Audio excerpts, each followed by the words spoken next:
Hello everyone. तो 14 जून को आपकी परीक्षा है जीएससी प्रवक्ता की, और ये आपका 15वां लेक्चर होगा जीएस के क्विक रिवीजन सीरीज का, यानी कि क्यूआरएस का यह 15वां भाग है। और दोस्तों, जैसा कि आप लोग जानते हैं, इसके पहले जो 14 लेक्चर आपके हुए हैं, अगर उनको आपने वॉच नहीं किया है तो आप चैनल पर विजिट कर सकते हैं।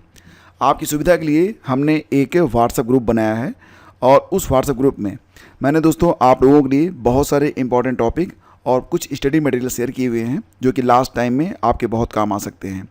देखो फ्रेंड्स, अगर आपके पास अभी तक रिवीजन के लिए कोई भी नोट्स नहीं है तो मैं आपसे ये कहूँगा कि आप ये 15 मॉडल पेपर का एक बहुत ही शानदार नोट्स है, इसको आप डाउनलोड कर लीजिए। ये पीडीएफ के फॉर्म में होगा, इसका प्रिंट आउट भी आप ले सकते हैं। बहुत ही नॉमिनल कास्ट पर ये पीडीएफ आपको उपलब्ध होगी, और इसमें आपको टॉप क्लास मटेरियल दिया गया है for the last time revision of the exam GSC प्रवक्ता, जो कि 14 जून को होने जा रही है। और निश्चित तौर से इस पीडीएफ के थ्रू आप अपनी तैयारी में एक नई धार दे सकते हैं, और बिल्कुल जब आप इसे पढ़ेंगे ना तो आप सेटिस्फाई होंगे। ठीक है, तो चलिए शुरू करते हैं अब आज का लेक्चर, और ये आपका 15वां लेक्चर होगा। तो इसमें पहला क्वेश्चन है कि भारतीय न्याय संहिता यानी कि बीएनएस में राजद्रोह के स्थान पर अब कौन सा नया शब्द और धारा जोड़ी गई है? कौन सा नया शब्द और धारा जोड़ी गई है? तो दोस्तों ये है धारा 152। विकल्प ए आपका करेक्ट होगा। भारत की संप्रभुता, एकता और अखंडता को खतरे में डालने वाले कार्य। तो विकल्प ए आपका बिल्कुल करेक्ट है। देखो फ्रेंड्स, भारतीय न्याय संहिता यानी कि बीएनएस में राजद्रोह यानी कि सेडिशन को समाप्त करके अब इसे देशद्रोह के रूप में शामिल किया गया है। इसके तहत धारा 152 जोड़ी गई है, जो कि भारत की संप्रभुता, एकता और अखंडता को खतरे में डालने वाले कृत्यों को दंडित करती है। ओके, ये रट के रखिएगा, काफ़ी इंपॉर्टेंट क्वेश्चन है। अगला क्वेश्चन है, उत्तर प्रदेश के किस जिले में देश का पहला बकरी प्रजनन और अनुसंधान केंद्र स्थापित किया गया है? तो ये देश का पहला है, तो काफ़ी इंपॉर्टेंट है। बकरी प्रजनन और अनुसंधान केंद्र उत्तर प्रदेश के किस जिले में है? आगरा, कानपुर, झांसी या फिर मथुरा? तो दोस्तों, अगर आपने गेस किया है विकल्प डी, तो ये बिल्कुल सही है। देखो फ्रेंड्स, यहाँ पर जो क्वेश्चन मैं आपके सामने रख रहा हूँ उनका आंसर भी आप लोग देते हुए आगे बढ़ें। इससे क्या होगा कि आपको पता चलेगा कि आपकी तैयारी का लेवल क्या है, और साथ ही साथ आपको ये भी फ़ायदा मिलेगा कि अगर आपका क्वेश्चन, अगर आपका आंसर यहाँ पर गलत हुआ तो फिर एग्ज़ाम में वो गलत नहीं होगा। ठीक है, तो देखो फ्रेंड्स, देश का पहला केंद्रीय बकरी प्रजनन और अनुसंधान केंद्र उत्तर प्रदेश के मथुरा जिले, जो कि मखदूम फरा कस्बे के पास है, में स्थापित किया गया है। इसे ICAR CIRG that is central institute for research on goods के नाम से जाना जाता है, और इसकी स्थापना काफ़ी पहले हुई थी, 12 जुलाई 1979 को हुई थी। और ध्यान देना कि राज्य का पहला भेड़ बकरी पालन प्रशिक्षण केंद्र ये इटावा ज़िले में स्थापित किया गया है। अब यहाँ पर दोस्तों, जैसा कि आप लोग जानते हैं, फ़िलहाल जो है वर्तमान समय जो परीक्षाएं हो रही हैं, तो उन परीक्षाओं में ऐसे प्रश्न बहुधा पूछे जा रहे हैं जिसमें उत्तर प्रदेश के जो प्रसिद्ध अनुसंधान केंद्र हैं यानी कि रिसर्च इंस्टीट्यूट, साथ ही साथ कृषि और खाद्य संस्थान हैं, साथ ही साथ उच्च शिक्षा और तकनीकी संस्थान हैं, तो यहाँ से प्रश्न एग्जाम में बन रहे हैं। तो इनको हमने यहाँ पर एक कंपाइलेशन के रूप में आपके सामने रख दिया है, जो कि पीडीएफ में आपको मिल जाएगा। फिलहाल इनका रिवीजन एक बार कर लेते हैं, क्योंकि ये इंपॉर्टेंट है, और बहुत सारे लोग होंगे जो कि पीडीएफ नहीं लेंगे, परचेज नहीं करेंगे, तो उन तक ये पीडीएफ पहुँच नहीं पाएगी। सो एक बार इनका रिवीजन कर लेते हैं। जैसे कि केंद्रीय औषधि अनुसंधान संस्थान यानी कि CDRI, दोस्तों ये मिलेगा आपको कहाँ पर? लखनऊ में मिलेगा। भारतीय विश्व विज्ञान अनुसंधान संस्थान IITR, ये मिलेगा आपको लखनऊ में, ये बहुत इंपॉर्टेंट है। राष्ट्रीय वनस्पति अनुसंधान संस्थान NBRI लखनऊ में स्थित है। भारतीय गन्ना अनुसंधान संस्थान IISR, ये लखनऊ में स्थित है। बीरबल साइनी पूरा विज्ञान संस्थान BSIP, ये भी आपको लखनऊ में मिलेगा। भारतीय पशु चिकित्सा अनुसंधान संस्थान IVRI, ये दोस्तों मिलेगा आपको बरेली में, इसे आप 5 स्टार मार्क करिएगा, बहुत इंपॉर्टेंट है। नेक्स्ट है national institute of cancer prevention and research, ये मिलेगा आपको कहाँ पर? नोएडा में। आगे बढ़ते हैं, बात करते हैं कृषि एवं खाद्य संस्थानों के बारे में। तो ये बहुधा पूछा जाता है। भारतीय दलहन और अनुसंधान संस्थान IIPR, दोस्तों ये मिलेगा आपको कहाँ पर? कानपुर में।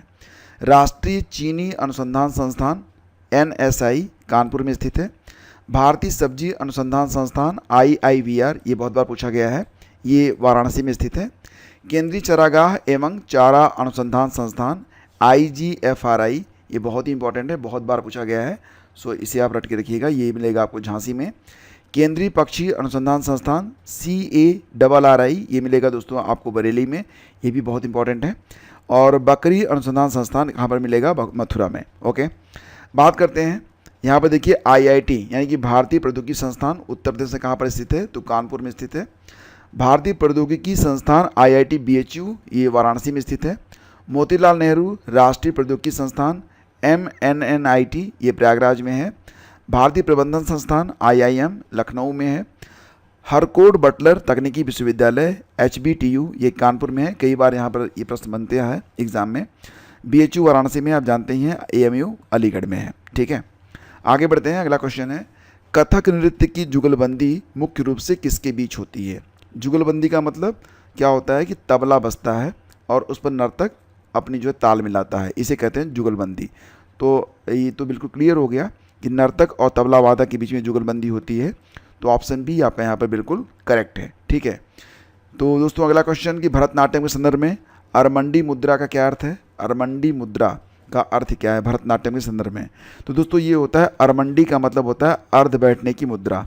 ऑप्शन सी आपका बिल्कुल करेक्ट है। ध्यान दीजिएगा, अरमंडी भरतनाट्यम की सबसे मूलभूत और महत्वपूर्ण शारीरिक मुद्रा है, जिसे अर्धमंडला भी कहा जाता है।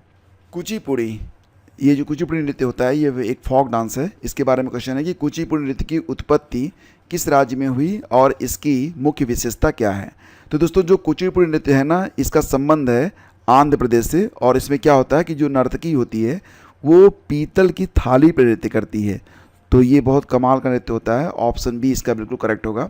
ध्यान दीजिएगा, कुचिपुड़ी की उत्पत्ति दक्षिण पूर्वी भारतीय राज्य आंध्र प्रदेश में हुई है और इसका नाम आंध्र प्रदेश के कृष्णा जिले में स्थित कुचेलापुरम यानी कि कुचिपुड़ी गांव के नाम पर ही रखा गया है। कुचिपुड़ी की सबसे प्रसिद्ध और अनोखी विशेषता यह है कि इसमें नर्तक एक पीतल की थाली के किनारों पर पैर रखकर और सिर पर पानी से भरा बर्तन या दिया संतुलित करते हुए नृत्य करते हैं। यहाँ पर दोस्तों राज्यवार मैं आपके सामने कुछ लोक नृत्य के बारे में बताता हूँ जो कि अक्सर एग्जाम में पूछा जाता है। अक्सर उत्तर प्रदेश के नौटंकी, रासलीला, कजरी, झोरा और चरकुला के बारे में पूछा जाता है। असम का एक प्रसिद्ध नृत्य है बिहू, इसके बारे में भी क्वेश्चन पूछा जाता है। पंजाब का जो प्रसिद्ध लोक नृत्य है उसमें भांगड़ा और गिद्धा आते हैं। राजस्थान में घूमर, कालबेलिया और कठपुतली नामक लोक नृत्य काफ़ी प्रसिद्ध है। गुजरात में गरबा, डांडिया, रास और भवाई। कई बार एग्जाम में भवाई के बारे में पूछा जाता है तो लोग बता नहीं पाते हैं, तो ध्यान देना कि भवाई जो फोक डांस है इसका संबंध गुजरात से है।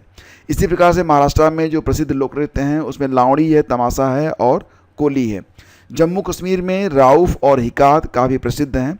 इसके अलावा कथकली, ये बहुत बार पूछा गया है। कथकली का संबंध केरल से है और केरल में एक और भी मोहिनी अट्टम नाम से लोक नृत्य होता है, ये शास्त्रीय नृत्य भी है।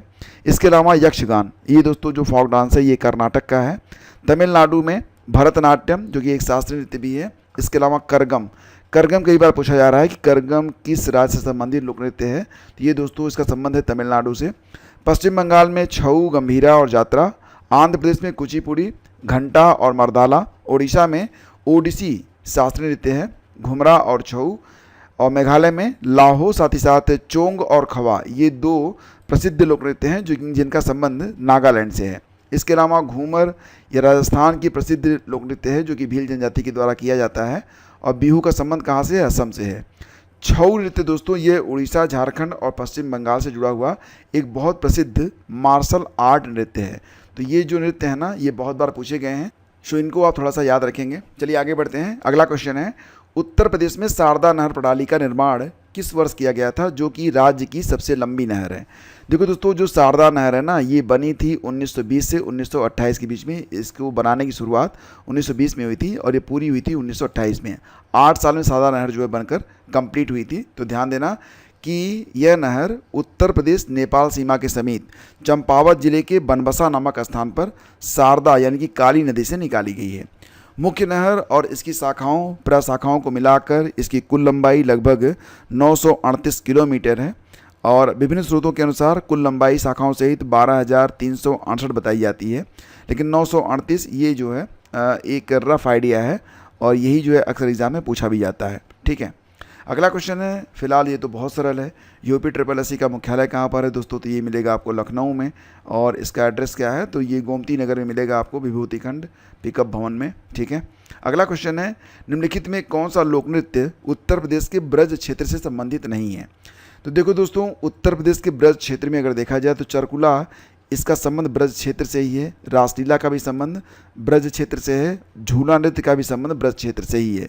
लेकिन दोस्तों कर्मा नृत्य, इसका संबंध उत्तर प्रदेश के ब्रज क्षेत्र से नहीं है। ठीक है, तो ये विकल्प सी आपका यहाँ पर करेक्ट है। बात करें अगर कर्मा नृत्य के बारे में, तो भारत के मध्य और पूर्वी हिस्सों जैसे कि छत्तीसगढ़, झारखंड, मध्य प्रदेश, उड़ीसा और उत्तर प्रदेश के कुछ हिस्सों में भी ये नृत्य जो है किया जाता है, लेकिन ये यूपी का क्योंकि मुख्य नृत्य नहीं है, इसलिए यही आपका उत्तर बनेगा। ठीक है, और यह नृत्य मुख्य रूप से नई फसल के आगमन की खुशी और भाग्य के देवता यानी कर्म देव के सम्मान में भादों के महीने में आयोजित किया जाता है। तो ये है कर्मा नृत्य। ठीक है। अगला क्वेश्चन है, निम्नलिखित में से किस भारतीय राज्य ने 2025 में खेलो इंडिया यूथ गेम्स की मेजबानी की? तो दोस्तों ये प्रश्न बहुत ही इंपॉर्टेंट है, और कई बार तो ये भी पूछा जा रहा है कि जो मेडल टैली है उसमें टॉप पर कौन रहा था। अच्छा, आप जानते हैं क्या कि जो 2025 का खेलो इंडिया यूथ गेम है उसमें टॉप पर कौन रहा था? चलिए बताते हैं, लेकिन अगर आपको पता है तो कमेंट कीजिए। देखो फ्रेंड्स, ये जो मेज़बानी की गई थी 2025 में खेलो इंडिया यूथ गेम्स की, बिहार में की गई थी। ऑप्शन बी आपका बिल्कुल करेक्ट है, ध्यान रखिएगा। और मेडल टैली में टॉप पर रहा था महाराष्ट्र। ठीक है, दूसरे स्थान पर हरियाणा रहा था, तीसरे स्थान पर रहा था बिहार, यानी कि मेज़बान था बिहार, और बिहार खुद तीसरे स्थान पर था। इसका आयोजन 4 मई से 15 मई 2025 के बीच में किया गया था। शुभंकर का नाम याद रखिएगा, शुभंकर था इसका गजसिम्हा। और फिलहाल अगर बात करें 2026 का जो इंडिया यूथ गेम्स होगा वो कहाँ पर होगा, तो अभी इसके बारे में कोई भी घोषणा नहीं की गई है टिल जब तक मैं ये वीडियो बना रहा हूँ। ओके। अगला क्वेश्चन है, संयुक्त राष्ट्र शैक्षिक, वैज्ञानिक और सांस्कृतिक संगठन यूनेस्को का मुख्यालय कहाँ पर स्थित है? तो दोस्तों यूनेस्को का मुख्यालय कहाँ पर मिलेगा आपको? देखो ये मुख्यालय मिलेगा आपको पेरिस में। पेरिस कहाँ पर स्थित है? ये फ्रांस की राजधानी है। तो विकल्प सी आपका यहाँ पर बिल्कुल करेक्ट है, और इसकी स्थापना हुई थी 16 नवंबर 1945 को। संयुक्त राष्ट्र शैक्षिक, वैज्ञानिक और सांस्कृतिक संगठन, ये हिंदी में इसका फुल फॉर्म होगा यूनेस्को का। इसके वर्तमान में डीजी कौन है, महानिदेशक? देखो दोस्तों, वर्तमान में यूनेस्को के डीजी का नाम है खालिद अल एनानी। क्या नाम है? खालिद अल एनानी। उन्हें यूनेस्को के 11वें महानिदेशक के रूप में चुना गया था, और उन्होंने इस पद पर ऑड्रे एजोले का स्थान लिया था। तो 11वें डीजी कौन है? खालिद अल एनानी है। ओके। अगला क्वेश्चन है, विश्व बैंक का मुख्यालय किस शहर में स्थित है, जो कि IMF इंटरनेशनल मॉनेटरी फंड के मुख्यालय के भी समीप है? तो दोस्तों विश्व बैंक का मुख्यालय ये मिलेगा आपको अमेरिका के वाशिंगटन DC में, यानी कि विकल्प ए आपका करेक्ट है। और वाशिंगटन DC में ही IMF का मुख्यालय भी है, और बहुत कम दूरी पर दोनों संगठन जो हैं आमने सामने ही लगभग स्थित हैं। ध्यान रखिएगा कि ये दोनों जो प्रमुख वित्तीय संस्थान हैं ये ब्रेटन वुड्स समझौते के तहत स्थापित किए गए थे। ठीक है, सो बहुत इंपॉर्टेंट है ये। अगला क्वेश्चन है, भारत में प्रतिवर्ष राष्ट्रीय खेल दिवस किस प्रसिद्ध खिलाड़ी के जन्म दिवस पर मनाया जाता है? आसान सा क्वेश्चन है, गलत नहीं करना एग्जाम में। सही जवाब होगा मेजर ध्यानचंद। ऑप्शन डी आपका बिल्कुल करेक्ट होगा। और जो राष्ट्रीय खेल दिवस होता है ये प्रतिवर्ष होता है 29 अगस्त को, और इस दिन को मेजर ध्यानचंद की जयंती के रूप में भी याद किया जाता है। मेजर ध्यानचंद ने 1928, 1932 और 1936 में भारत को तीन लगातार ओलंपिक स्वर्ण पदक दिलाए थे। इसके अलावा दोस्तों कुछ और भी इम्पॉर्टेंट डेज हैं जो कि एग्ज़ाम के लिए इम्पॉर्टेंट हैं, जैसे कि 6 अप्रैल को विकास और शांति के लिए अंतर्राष्ट्रीय खेल दिवस मनाते हैं। कब मनाते हैं? 6 अप्रैल को। 23 जून को मनाते हैं अंतर्राष्ट्रीय ओलंपिक दिवस के रूप में। 1 जून को मनाते हैं विश्व खेल दिवस के रूप में, और ये यूनिसेफ के द्वारा घोषित किया गया अंतर्राष्ट्रीय खेल दिवस है।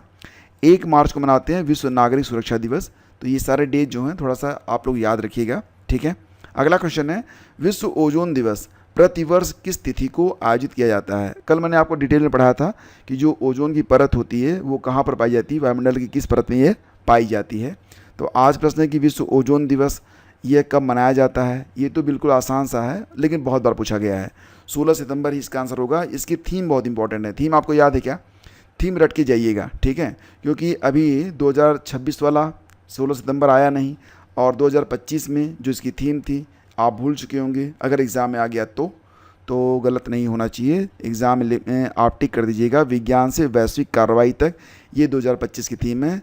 और आपको ये भी पता है, ये जो विश्व ओजोन दिवस मनाया जाता है, ये मॉन्ट्रियल प्रोटोकॉल की याद दिलाता है। मॉन्ट्रियल प्रोटोकॉल 1987 में ओजोन परत को नष्ट करने वाले पदार्थों पर हुए ऐतिहासिक मॉन्ट्रियल प्रोटोकॉल की याद दिलाता है, और इसका मुख्य उद्देश्य आम जनता और सरकारों को ओजोन परत के क्षरण के प्रति जागरूक करना और इसके बचाव के उपाय खोजना है। ठीक है, अगला क्वेश्चन है, कौटिल्य चाणक्य के द्वारा रचित जो किताब है अर्थशास्त्र, ये तो आप जानते ही हैं। इसका मुख्य विषय क्या है? राजनीति और शासन कला, ये भी आप जानते हैं। ठीक है, तो लेकिन कई बार एग्ज़ाम में पूछा जाता है, तो अर्थशास्त्र किताब के नाम से लोग कन्फ्यूज हो जाते हैं और गलती कर बैठते हैं, और ऐसे प्रश्न एग्ज़ाम में गलत नहीं करने हैं जो कि गलत नहीं होने चाहिए। ठीक है, अगला क्वेश्चन है, उत्तर प्रदेश की नई औद्योगिक निवेश एवं रोजगार प्रोत्साहन नीति किस वर्ष घोषित की गई थी? तो दोस्तों, उत्तर प्रदेश की जो नई वाली औद्योगिक निवेश और रोजगार प्रोत्साहन नीति है, 2022 में इसे डिक्लेयर किया गया था। ऑप्शन सी आपका बिल्कुल करेक्ट होगा। ठीक है, और इसकी जो समय सीमा है ना, ये 5 वर्ष के लिए है, यानी कि 2027 तक। उद्देश्य क्या है? राज्य में पूंजी निवेश को आकर्षित करना, निजी औद्योगिक पार्कों को बढ़ावा देना और बड़े पैमाने पर रोजगार के अवसर पैदा करना।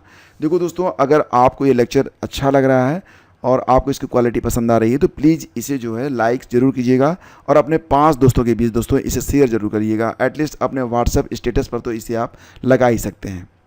इसके तहत यानी कि ये जो नई नीति घोषित हुई है, नई औद्योगिक निवेश एवं रोजगार प्रोत्साहन नीति, और ये घोषित हुई 2022 में, 2027 तक इसका समय रहेगा।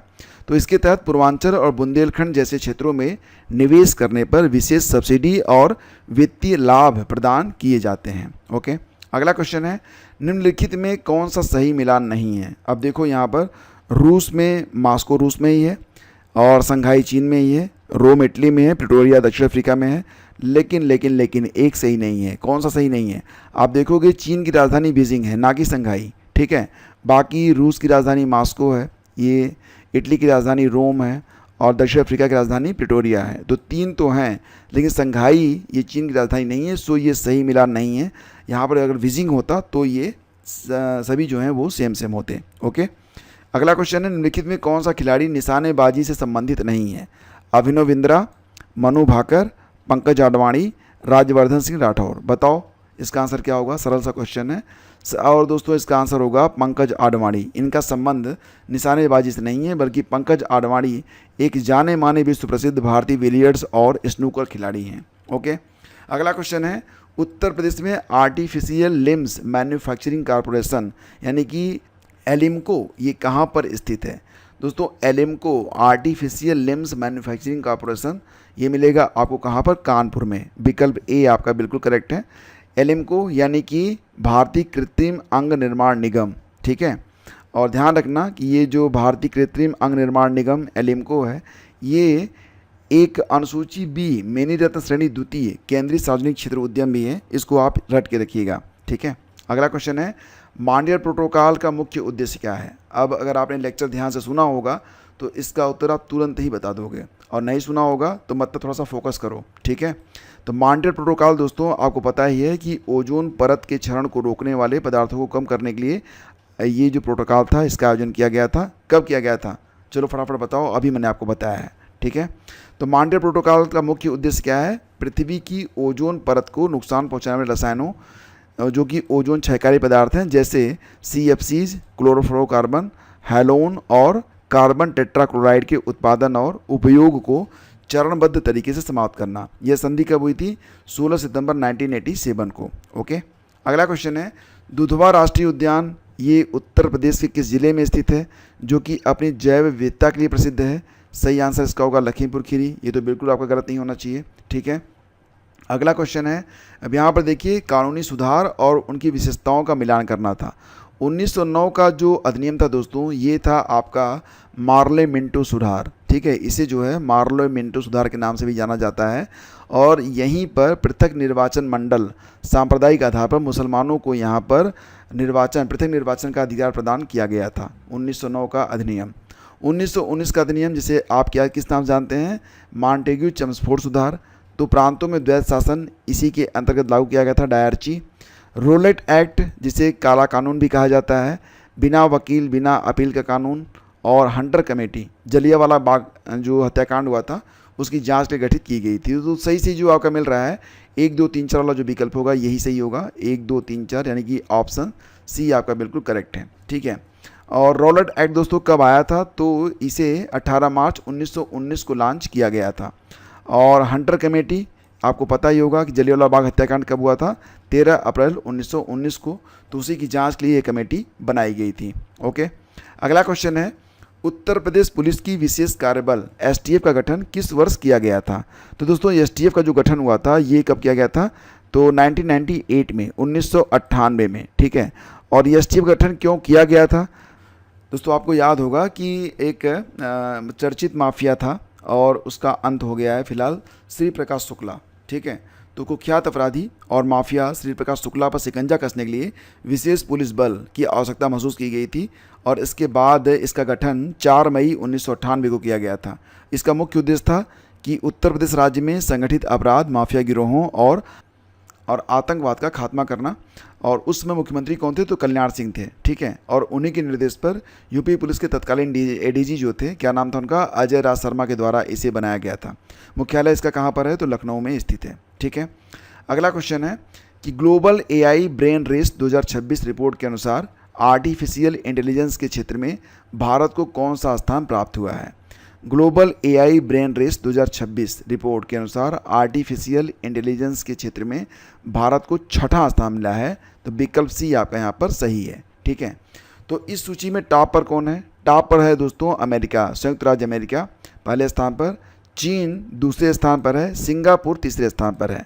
और global AI brain race report, ये दोस्तों इसका जो आयोजन है या मुख्य रूप से लॉन्च किसी एक भौतिक स्थान पर नहीं हुआ है, बल्कि यह ह्यूमनाइज एआई द्वारा जारी एक डिजिटल स्ट्रक्चरल रिपोर्ट थी। मतलब यह एक रिपोर्ट है, इसका कहीं पर आयोजन नहीं किया गया था। ठीक है। गिफेन वस्तुएं मांग के नियम का अपवाद क्यों मानी जाती हैं।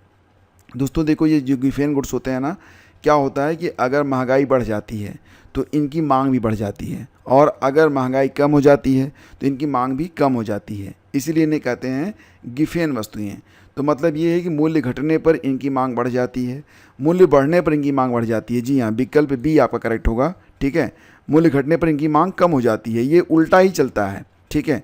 तो अब ये गिफेन वस्तुएं होती क्या हैं, तो देखो फ्रेंड्स, गिफेन वस्तुएं वे अत्यंत निम्न कोटि की आवश्यक वस्तुएं होती हैं जिन पर मांग का नियम लॉ ऑफ डिमांड लागू नहीं होता है। सामान्यतः वस्तु की कीमत बढ़ने पर उसकी मांग कम हो जाती है। अगर किसी भी चीज़ की कीमत बढ़ जाती है तो उसकी डिमांड कम हो जाती है, लेकिन गिफेन वस्तुओं के मामले में कीमत बढ़ने पर उनकी मांग बढ़ जाती है, कीमत कम होने पर मांग घट जाती है। क्योंकि गिफेन वस्तुएं बहुत सस्ती और निम्न गुणवत्ता वाली होती हैं, जैसे कि मोटा अनाज या ऐतिहासिक रूप से आलू, तो गरीब उपभोक्ता अपनी आय का एक बड़ा हिस्सा इन पर खर्च करते हैं। जब इनकी कीमत बढ़ती है तो उपभोक्ता की क्रय शक्ति यानी कि क्रय क्षमता कम हो जाती है, जिससे उसे महसूस होता है कि वह गरीब हो गया है। ठीक है। अगला क्वेश्चन है कि वर्ष 2026 में होने वाले G7 शिखर सम्मेलन की मेज़बानी कौन सा देश करेगा। तो देखो दोस्तों, ये जो G7 शिखर सम्मेलन है 2026 में, इसका आयोजन कौन सा देश करेगा, तो फ्रांस में इसका आयोजन किया जाएगा।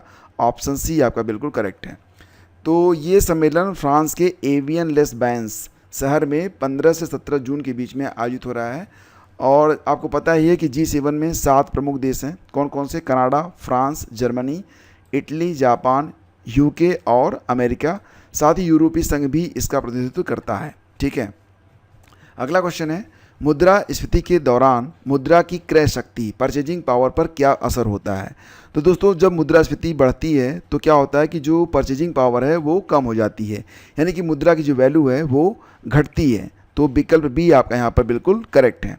मुद्रास्फीति, जिसको आप इन्फ्लेशन कहते हैं, के दौरान मुद्रा की क्रय शक्ति परचेजिंग पावर क्या होती है, कम हो जाती है। इसका सीधा अर्थ है कि वस्तुओं और सेवाओं की कीमतें बढ़ने से आपके पास मौजूद जो समान धनराशि है पहले की तुलना में आप कम सामान खरीद सकते हैं, अर्थात पैसे की असली वास्तविक कीमत जो है वो घट जाती है। ओके। अगला क्वेश्चन है, एशियन इंडोर एथलेटिक्स चैंपियनशिप 2026 में तेजस्विन शंकर ने किस स्पर्धा में स्वर्ण पदक जीता है। तो दोस्तों एशियन इंडोर एथलेटिक्स चैंपियनशिप 2026 में तेजस्वी शंकर ने हेप्टाथलॉन, ये जो खेल होता है, इसी में स्वर्ण पदक को अपने नाम किया है। तो विकल्प बी आपका बिल्कुल करेक्ट है। चीन के तियानजिन में आयोजित इस प्रतियोगिता में उन्होंने 5,993 अंकों के साथ शानदार प्रदर्शन करते हुए अपना ही राष्ट्रीय रिकॉर्ड तोड़ दिया है। अगला क्वेश्चन, उत्तर प्रदेश में राजस्व न्यायालयों का सर्वोच्च शिखर कौन सा होता है? यानी कि जो राजस्व न्यायालय होते हैं उसमें टॉप पर, जैसे कि आप जानते हैं ना कि हाई कोर्ट होता है, उसके बाद सुप्रीम कोर्ट होता है, उसी प्रकार से जो राजस्व न्यायालय होते हैं उसमें सर्वोच्च शिखर माना जाता है राजस्व परिषद को। विकल्प डी आपका यहाँ पर बिल्कुल करेक्ट है, इसको आप थोड़ा रट के रखिएगा, ठीक है। तो फिर अगला क्वेश्चन है कि लोअर लेक, छोटा तालाब, जो हाल ही में खबरों में था, किस शहर में स्थित है? तो दोस्तों लोअर लेक ये भोपाल में स्थित है। और खबरों में क्यों था? क्योंकि दोस्तों मैं आपको बता दूं कि यह ऊपरी झील यानी कि बड़ा तालाब के साथ मिलकर भोज वेटलैंड का निर्माण करता है, जिसे एक महत्वपूर्ण रामसर साइट का दर्जा भी प्राप्त हुआ है। सो लोअर लेक चर्चा में है और इसकी जो लोकेशन है भोपाल मध्य प्रदेश में है। खियोनी वन्यजीव अभयारण्य, जहां हाल ही में हनी वेजल रैटल को देखा गया था, किस राज्य में स्थित है? दोस्तों हनी वेजल एक ऐसा जीव है जो कि शेर से भी नहीं डरता है और अब इसे इस खियोनी वन्यजीव अभयारण्य में देखा गया है। तो इसकी लोकेशन दोस्तों मध्य प्रदेश में है, ठीक है। ऑप्शन सी आपका बिल्कुल करेक्ट होगा। मध्य प्रदेश के देवास और सीहोर जिलों में ये जो खियोनी वन्यजीव अभयारण्य है, इसका जो क्षेत्रफल है वो मतलब इतना लंबा चौड़ा है कि 2 जिलों को ये कवर करता है। ओके, नमस्ते योजना किन मंत्रालयों के द्वारा संयुक्त रूप से लागू की जाती है? तो दोस्तों ये जो नमस्ते योजना है ये मुख्य रूप से सामाजिक न्याय और अधिकारिता मंत्रालय, आवास और शहरी कार्य मंत्रालय के द्वारा संयुक्त रूप से लागू की जाती है, ठीक है। तो विकल्प बी आपका करेक्ट है। नमस्ते योजना को संयुक्त रूप से सामाजिक न्याय और अधिकारिता मंत्रालय, आवास एवं शहरी कार्य मंत्रालय के द्वारा लागू किया जाता है। इस योजना के मुख्य बिंदु इस प्रकार से हैं। पूरा नाम, मशीनीकृत स्वच्छता पारिस्थितिकी तंत्र के लिए राष्ट्रीय कार्रवाई यानी कि Namaste, national action for mechanised sanitation ecosystem, ठीक है। उद्देश्य क्या है? देश में मैनुअल स्क्वेजिंग यानी कि हाथ से मैला ढोने की प्रथा को पूरी तरह से समाप्त करना और सफाई कर्मचारियों की सुरक्षा, स्वास्थ्य और गरिमा को सुनिश्चित करना। नोडल एजेंसी कौन सी है? इसे सामाजिक न्याय और अधिकारिता मंत्रालय के अधीन राष्ट्रीय सफाई कर्मचारी वित्त एवं विकास निगम यानी कि NSKFDC के द्वारा कार्यान्वित किया जाता है। ओके, अगला है अंतर्राष्ट्रीय बीज दिवस हर साल किस दिन मनाया जाता है? तो दोस्तों अंतर्राष्ट्रीय बीज दिवस इसे प्रतिवर्ष आप मनाते हैं कब? तो 26 अप्रैल को, ठीक है। 26 अप्रैल को मनाते हैं प्रतिवर्ष अंतर्राष्ट्रीय बीज दिवस। दोस्तों मार्च और अप्रैल के जितने भी इंपॉर्टेंट डेज हैं वो मैं आपको ग्रुप में डाल दूंगा, एक बार आप देख जरूर लीजिएगा क्योंकि इंपॉर्टेंट डेज से क्वेश्चन बनेगा। साथ ही साथ कुछ इंपॉर्टेंट टॉपिक भी है जहां पर मैं आपको छोटे छोटे नोट्स दूंगा, उनको भी आप लोग देखते रहिए, ठीक है। नेक्स्ट है श्री विल्लीपुथुर मेघमलई टाइगर रिजर्व किस राज्य में स्थित है? विल्लीपुथुर मेघमलई टाइगर रिजर्व नाम से ही पता है कि साउथ में स्थित होगा और साउथ में कहाँ पर स्थित है? तो तमिलनाडु में। ऑप्शन डी आपका करेक्ट है। यह पश्चिमी घाट के दक्षिणी भाग में थेनी, विरुधुनगर और मदुरै जिलों में फैला हुआ है। इसे फरवरी 2021 में घोषित किया गया था और यह तमिलनाडु का 5वां टाइगर रिजर्व है। खैर ये इंपॉर्टेंट नहीं है, ठीक है। और जैसा कि मैंने आप लोगों को पढ़ाया है रामसर साइट्स के बारे में, वर्तमान में संख्या 100 हो गई है। तो रामसर साइट पर एक कंप्लीट जो लेक्चर है मैंने आपको दिया हुआ है, उसको आप लोग देख के जाइएगा। जनसंख्या वाला वीडियो जरूर वॉच कर लीजिएगा। साथ ही साथ जितने भी इंपॉर्टेंट जो मिलिट्री एक्सरसाइजेज हैं उस पर भी मैंने एक लेक्चर दिया हुआ है। सारी चीज़ें मैं आपको ग्रुप में डालूंगा, आप उनको देख लीजिएगा, ठीक है। यहाँ से क्वेश्चन बनने की पूरी संभावना है। अगला है यहाँ पर देखिए नारित AI किस राज्य की पुलिस द्वारा लॉन्च किया गया है? तो दोस्तों नारित AI जो है लॉन्च किया गया है गुजरात पुलिस के द्वारा। विकल्प ए आपका इसमें करेक्ट है। यह भारत में अपनी तरह का पहला आर्टिफिशियल इंटेलिजेंस आधारित उपकरण है जिसे नशीले पदार्थों से जुड़े मामलों यानी कि NDPS की जांच को मजबूत करने और दोष सिद्धि दर में सुधार करने के लिए विकसित किया जा रहा है। और ये आपका अंतिम प्रश्न है कि अयोध्या में नव प्रतिष्ठित राम मंदिर मुख्य रूप से किस पारंपरिक भारतीय स्थापत्य शैली में बनाया गया है? दोस्तों ये बहुत ही इंपॉर्टेंट क्वेश्चन मुझे लग रहा है कि जो राम मंदिर है वो किस शैली में बनाया गया है, नागर शैली, द्रविड़ शैली, वेसर शैली या फिर कलिंग शैली में? इसका उत्तर रट के रखिएगा, नागर शैली, ठीक है। विकल्प ए आपका करेक्ट है। तो नागर शैली क्या होती है? नागर शैली के मंदिरों की सबसे प्रमुख पहचान उसका ऊंचा घुमावदार शिखर और चबूतरे का उपयोग है। नागर शैली भारतीय जो प्राचीन भारत था तो प्राचीन भारत की दो प्रमुख मंदिर निर्माण शैलियों में से एक है। तो नागर शैली और द्रविड़ शैली, दो प्राचीन भारत में जो मंदिर बनते थे वो या तो नागर शैली में बनते थे या फिर द्रविड़ शैली में बनते थे। यह शैली मुख्य रूप से उत्तर भारत में हिमालय से लेकर विंध्य पर्वतमाला तक विकसित हुई। इसका आरंभ गुप्त काल लगभग 5वीं शताब्दी ईस्वी में हुआ था। इसके अलावा दोस्तों मैं आपको बता दूं द्रविड़ शैली के बारे में, तो यह शैली दक्षिण भारत में प्रचलित है और इसके उदाहरणों में हैं तंजावुर में बृहदेश्वर मंदिर, मदुरै में मीनाक्षी मंदिर। इसकी सबसे प्रभावशाली विशेषता क्या है कि पिरामिड के आकार का मीनार जिसे विमान कहा जाता है और विशाल अलंकृत प्रवेश द्वार जिसे गोपुरम कहा जाता है, ये पहचान होती है द्रविड़ शैली की। वेसर शैली क्या है? वेसर शैली एक संकर या सार्वभौमिक शैली होती है। नागर और द्रविड़ दोनों स्थापत्य कलाओं का जो मिक्स होता है उसे कहते हैं वेसर। ठीक है, तो इसे 7वीं और 14वीं शताब्दी के बीच दक्कन क्षेत्र जो कि आधुनिक कर्नाटक में बादामी के आसपास है, तो बादामी, चालुक्य और होयसलों के द्वारा इसका उपयोग किया गया था। कलिंग शैली क्या है? कलिंग शैली दोस्तों नागर वास्तुकला की एक उप शैली है जो कि मुख्य रूप से ओडिशा में पाई जाती है। इसमें दो मुख्य भाग होते हैं, देउल यानी कि देवताओं को रखने वाला टावर और जगमहाना यानी कि विधानसभा हॉल। प्रसिद्ध उदाहरण क्या है? जैसे कोणार्क का सूर्य मंदिर और पुरी में जगन्नाथ मंदिर, ये कलिंग शैली में निर्मित हैं। ठीक है, अब आपके लिए एक क्वेश्चन है, आप इसका आंसर जरूर दीजिएगा और इसी से मुझे पता चलेगा कितने लोग जो हैं वीडियो को अंत तक देख रहे हैं। तो दोस्तों क्वेश्चन है कि online gaming authority of India OGAI किस मंत्रालय के अधीन कार्य करती है? तो ये आपके विकल्प हैं, गृह मंत्रालय, इलेक्ट्रॉनिक्स और सूचना प्रौद्योगिकी मंत्रालय, वित्त मंत्रालय, युवा मामले और खेल मंत्रालय। बिल्कुल आप इसे गूगल कर सकते हैं लेकिन आंसर लिखना मस्ट है। ठीक है, इसके अलावा दोस्तों अगर आप 15 टॉप मोस्ट मॉडल पेपर्स की PDF चाहते हैं तो आप डिस्क्रिप्शन चेक कर लीजिएगा या फिर आप हमें मैसेज कर सकते हैं। व्हाट्सएप नंबर आपको पहले कमेंट में दिया गया है। धन्यवाद।